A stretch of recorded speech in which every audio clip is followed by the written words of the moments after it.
ये है basic course की रिवीजन। बेसिक कोर्स में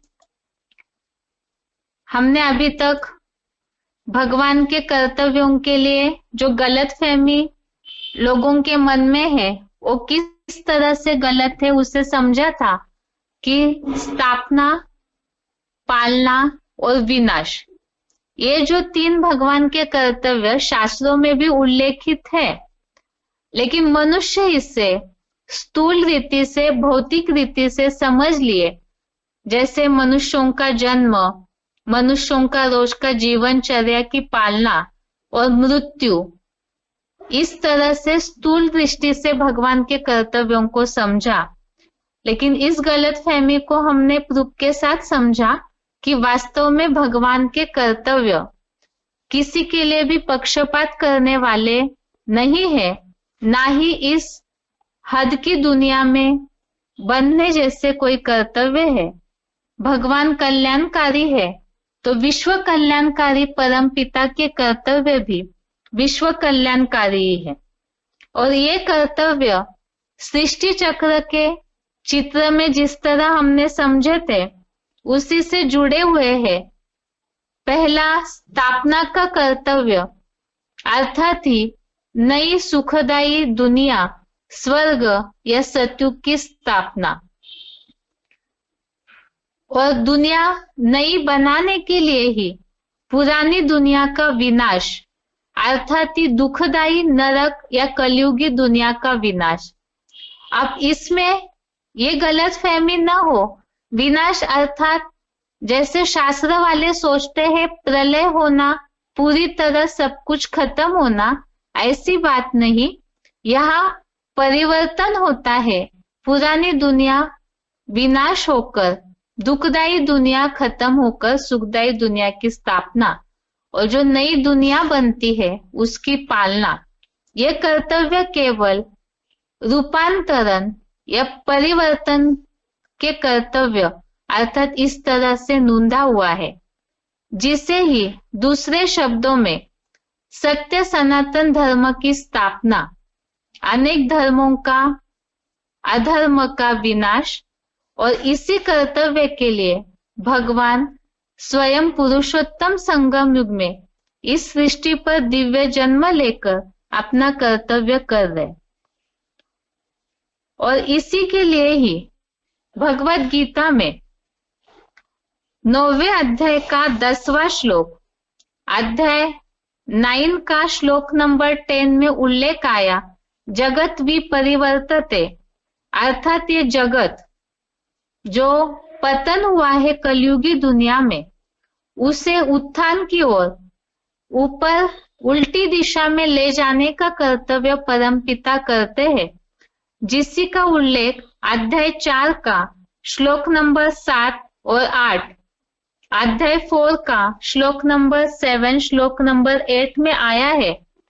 दुराचारियों का विनाश सद्धर्म की स्थापना के रूप में। अब भगवान के ये जो कर्तव्य है, इसी रचना, विनाश और पालना का उल्लेख ही गीता के और भी अन्य श्लोकों में आया है।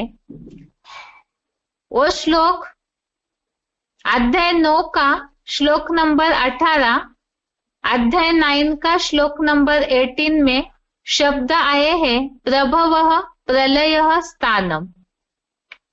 अध्याय 13 का श्लोक नंबर 16, अध्याय 13 का श्लोक नंबर 16 में भूत भर्तृ च तद्ज्ञेयम् ग्रसिष्णु प्रभविष्णु च, इसमें भरण पोषण करता, संहार करता, उत्पत्ति करता के रूप में उल्लेख है।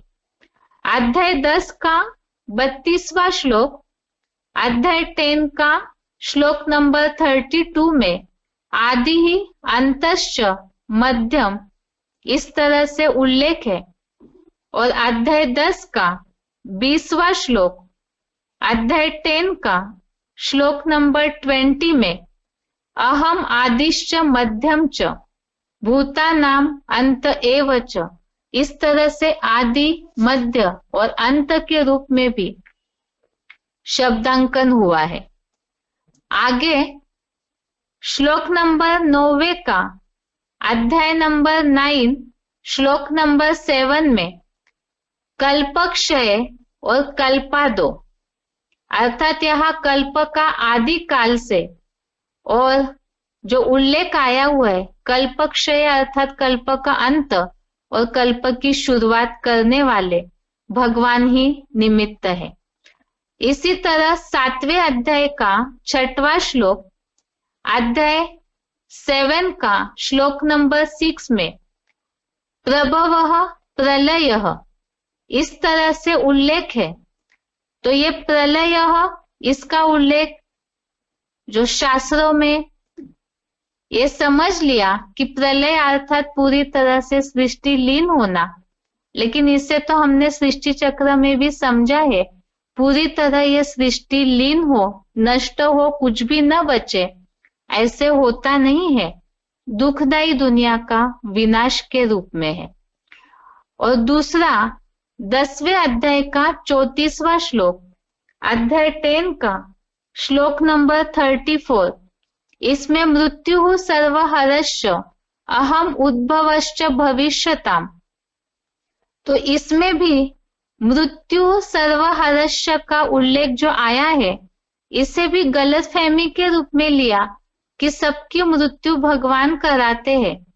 ये तो हमने पहले समझा है कि गीता जो मूल रूप में बनी है उसमें कलयुग अंत आते आते बहुत से इंटरप्रिटेशन हुए और जिसके कारण जो कवि की भाषा है के समझे कवि के समझे रवि, उस बात को सही रीति से न समझकर लोगों ने इसे हद के स्थूल अर्थ में उठा लिया। वास्तव में जो भगवान के श्रीमत पर नहीं चलते तो विनाश काल में महामृत्यु में वो सब समा जाते, जिसे ही बोला है दुखदायी दुनिया का विनाश और नई सुखदायी दुनिया की शुरुआत अर्थात स्थापना, यही भगवान के कर्तव्य है।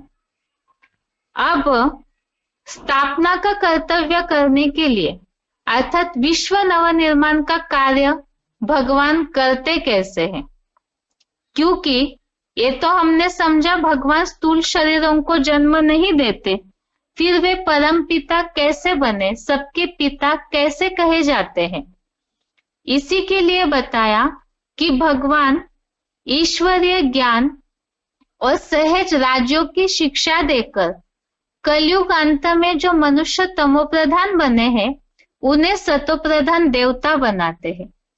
मनुष्य समझते हैं भगवान कोई जादूगिरी छूमंतर करते होंगे, लेकिन भगवान ऐसे अजूबा गरूबा नहीं करते, बल्कि ज्ञान योग के द्वारा मनुष्यों को नरक को स्वर्ग और मनुष्यों को सतोप्रधान देवता बनाते हैं। और ये जो है मनुष्यों को ही भगवान क्यों बदलते हैं, इसे हमने पहले भी समझा है।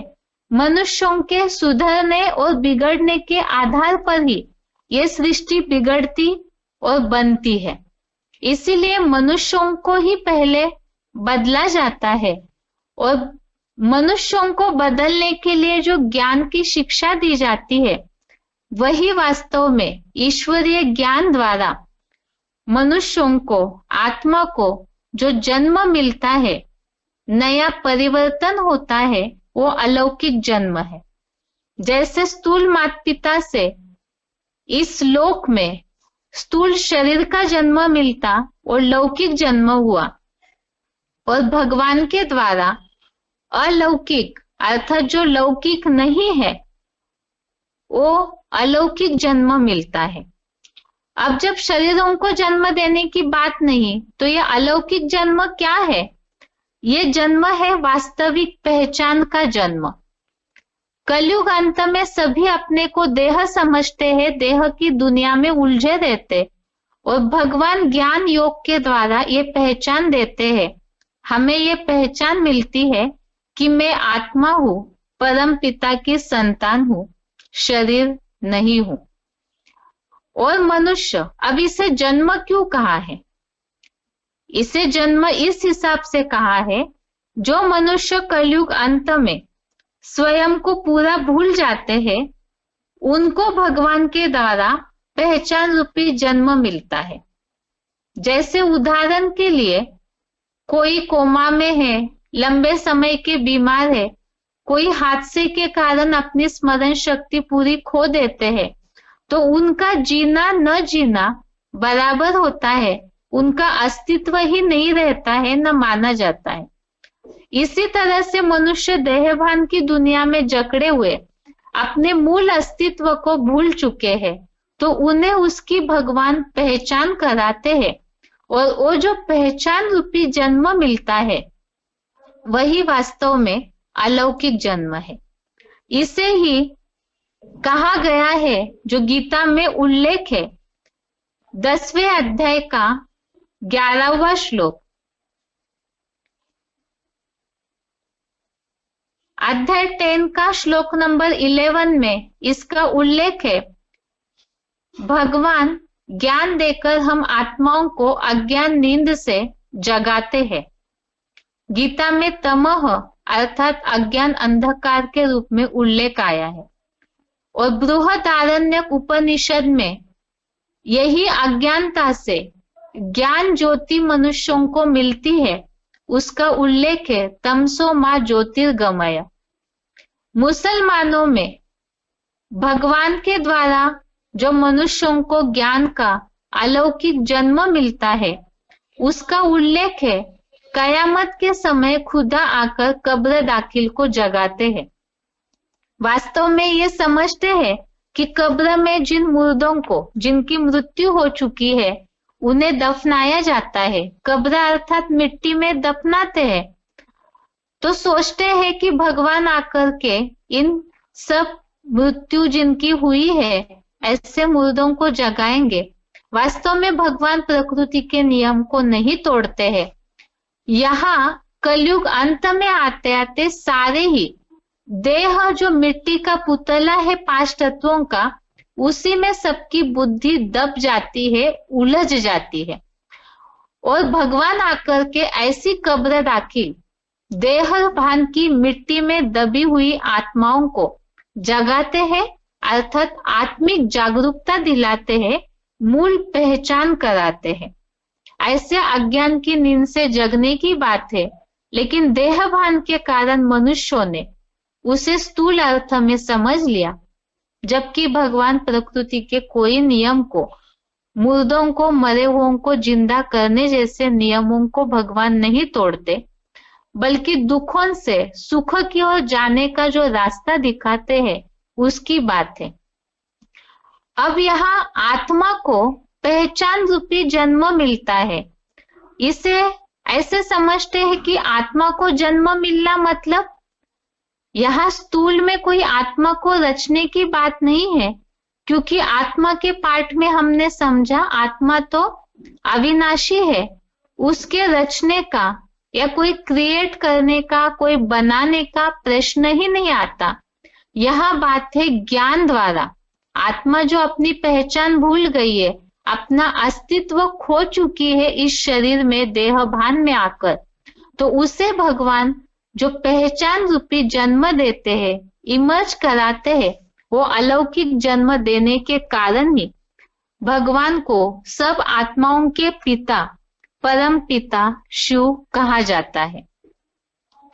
अब बात आती है भगवान के लिए, तो हमने समझा है कि वे निराकार है, अजन्मा है, और उनका जो नाम है सदाशिव, वो उनकी आत्मा का नाम है, क्योंकि जन्म मरण के चक्र में नहीं आते। तो इसीलिए जैसे मनुष्य जन्म मरण लेते रहते, तो शरीर धारण करते ही उनको नाम पड़ता है शरीर के आधार से, लेकिन परम पिता विदेही है, देह से विपरीत है, इसलिए उनकी आत्मा का ही नाम शिव है, वो गुण और कर्तव्यवाचक नाम है। अब फिर जब वो जन्म मरण के चक्र में नहीं आते, उनका अपना शरीर नहीं, तो वे ज्ञान कैसे सुनाएंगे? इसी के लिए ही लोग तो ऐसे समझते हैं कि भगवान कोई आकाशवाणी वगैरह करते होंगे, लेकिन आकाशवाणी का अर्थ क्या है उसे समझने के लिए ही सबसे पहली बात भगवान अपना कार्य कैसे करते हैं, ज्ञान कैसे सुनाते हैं। तो भगवत गीता के चौथे अध्याय का श्लोक नंबर 6, अध्याय 4 का श्लोक नंबर 6 में उल्लेख है, भगवान प्रकृति का आधार लेते हैं, प्रकृति को अधीन करके आत्मशक्ति से जन्म लेते हैं। वो कैसे? तो स्थूल प्रकृति इतनी बड़ी जो 5 तत्वों की सृष्टि है उसकी बात नहीं, 5 तत्वों का सबसे अच्छा उदाहरण है मनुष्य शरीर। तो मनुष्य शरीर की प्रकृति को अधीन करके आत्मशक्ति से जन्म लेते हैं। और उसके बारे में ही जो बताया कि ये जो 5 तत्व है, जैसे आकाशवाणी की बात का उल्लेख आया, तो आकाशवाणी अर्थात ऊपर का जो 5 तत्व वाला बड़ा आसमान है, उस आकाश से कोई वाणी आने की बात नहीं। मनुष्य शरीर जो 5 तत्वों का पुतला है, उसमें मुख, जैसे आकाश जो तत्व है उसमें खाली स्पेस है, ऐसे मुख में खाली स्पेस है, और मुख के द्वारा जो वाणी बोली जाती है वही आकाशवाणी है। अब दूसरी बात, भगवान जो प्रकृति को अधीन करके आते हैं, ऐसा आत्मशक्ति से जन्म लेते हैं, तो सोचते हैं कि भगवान कोई गर्भ से जन्म लेते होंगे, लेकिन वास्तव में सबसे पहली बात जो अध्याय 9 का श्लोक नंबर 11वां, अध्याय 9 का श्लोक नंबर 11 में भगवान प्रकृति को अधीन करते हैं। वो कैसे? तो उसके लिए बताया मनुष्य तन का आधार लेते हैं, आश्रय लेते हैं, मानुषिम तनुम आश्रितम। अब ऐसे साधारण तन का, मनुष्य तन का भगवान आधार लेते हैं। क्यों?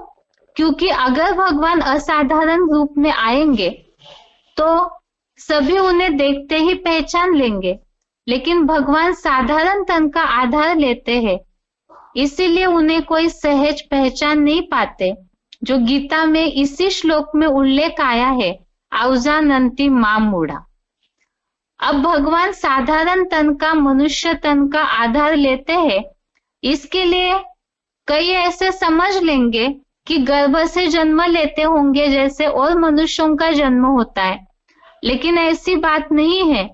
तो उसके लिए भी बताया है, भगवान तो अगर्भा है, अजन्मा है, गर्भ से जन्म नहीं लेते, बल्कि भगवान जिस तरह से मनुष्य तन में कार्य करते हैं उसके लिए भी उल्लेख आया है 11वें अध्याय का 54वां श्लोक, अध्याय 11 का श्लोक नंबर 54 में प्रवेश तुम, अर्थात शिव परम पिता मनुष्य तन में पर काया प्रवेश करते हैं, अर्थात वे प्रवेश करने योग्य है, तो प्रवेश करके मनुष्य तन में कार्य करते हैं। और इस उनके कार्य के लिए ही भगवत गीता में उल्लेख आया है दिव्य जन्म के रूप में। चौथे अध्याय का 9वां श्लोक, अध्याय 4 का श्लोक नंबर 9 में जन्म कर्म च में दिव्यम, इस तरह से उल्लेख आया है। तो भगवान इस तरह से दिव्य जन्म लेकर के गुप्त रीति से ही साधारण तन के द्वारा अपना कार्य कर रहे हैं। अब प्रश्न है कि वह शरीरधारी कौन है जिसमें निराकार शिव पिता प्रवेश कर दिव्य जन्म लेकर कार्य कर रहे हैं, क्योंकि सृष्टि चक्र के चित्र में भी हमने इस उल्लेख को समझा है कि इस पुरुषोत्तम संगम युग में, कलयुग अंत में भगवान दुनिया को परिवर्तन करने के लिए अपना कार्य कर रहे हैं। तो वो अपना कर्तव्य कैसे कर रहे, किसके द्वारा शिव पिता उन 3 दिव्य कर्तव्य अर्थात स्थापना, विनाश और पालना के कार्य को करा रहे हैं। तो भगवान इस कर्तव्य को करने के लिए ही जिन 3 साकार शरीरधारियों का आधार लेते हैं उनको उनके कर्तव्य के आधार पर ही नाम देते हैं। जैसे कोई कंपनी में कोई मैनेजर है और उनके साथ जो भी सहयोग में काम कर रहे हैं, जैसे रिसेप्शन में बैठने वाले हैं तो रिसेप्शनिस्ट, अकाउंट का काम करने वाले हैं तो अकाउंटेंट, ये उनको उस पद को टाइटल मिलता है उनके पद के आधार से। वास्तव में ये जो रिसेप्शनिस्ट है, अकाउंटेंट है, ये कोई उनका वास्तविक नाम नहीं है, उनका ओरिजिनल नाम तो कुछ और होता है, लेकिन वो उनके कार्य के आधार से उस पद को नाम मिला है। इसी तरह से भगवान भी जिन व्यक्तित्वों के द्वारा सृष्टि परिवर्तन का अर्थात ही ये जो स्थापना, पालना और विनाश का कर्तव्य कराते हैं, तो वो भी जैसे कि पहले हमने देखा है, तो वो सब इस दुनिया के साधारण शरीरधारी।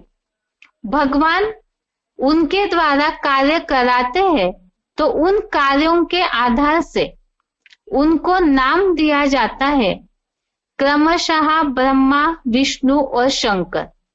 अर्थात वे साधारण शरीरधारियों का नाम कुछ अलग होगा, लेकिन उन्होंने जो कर्तव्य भगवान उनसे करा रहे हैं उसके आधार पर उनका ये नाम पड़ता है। अब ये जो ब्रह्मा, विष्णु और शंकर, इनके कर्तव्यों के आधार से नाम पड़ा है, इन्हें ही शास्त्रों में 3 देवताओं के रूप में कहा है। जैसे 33 करोड़ देवताएं हैं, तो उनमें से इन 3 देवों को श्रेष्ठ माना गया है। त्रिमूर्ति भी कहते हैं, त्रिदेव भी कहते हैं। परंतु इसमें यह प्रश्न है कि वास्तव में क्या ये 3 देवताएं हैं? क्योंकि शास्त्रों में तो इन्हें देवताओं के रूप में दिखाया है, लेकिन जबकि हमने अभी समझा कि भगवान आकर के 3 शरीरधारियों के द्वारा कर्तव्य कराते हैं, तो उनको उनके कर्तव्य के आधार से ये टाइटल दिया जाता है। तो इसे समझना है कि शास्त्रों में जिन्हें देवताएं कहा है, लेकिन देवताओं की परिभाषा हमने सृष्टि चक्र के चित्र में देखी है कि सतयुग त्रेतायुग से उतरते उतरते कलयुग अंत में साधारण मनुष्य बन जाते हैं तमोगुनी, और वही मनुष्यों को भगवान ज्ञान योग की शिक्षा के द्वारा सत्वगुणी देवताएं बनाते हैं।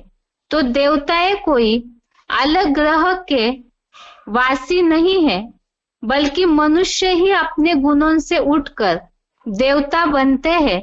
और कलयुग अंत में जब प्राणी सब पहुंचते हैं, तो अवगुणों से भर करके तमोगुणी मनुष्य बन जाते हैं। बाकी ये किस तरह से होता है, किस तरह से प्राणी मोहित होकर साधारण मनुष्य बने हैं, और ये 3 मूर्तियां भी इन्हें ही भगवान क्यों चुनते हैं, इसके बारे में अगले हफ्ते की क्लास में समझते हैं। आज के लिए बेसिक कोर्स यहाँ तक ही। बाकी सूचना एक बार फिर से, कल के संगठन क्लास में श्लोक टेस्ट नहीं होगा, लेकिन इस हफ्ते की रिवीजन हर हफ्ते जिस तरह करते हैं उस तरह से की है। बाकी आज के लिए गीता क्लास यहाँ तक ही। ओम शांति।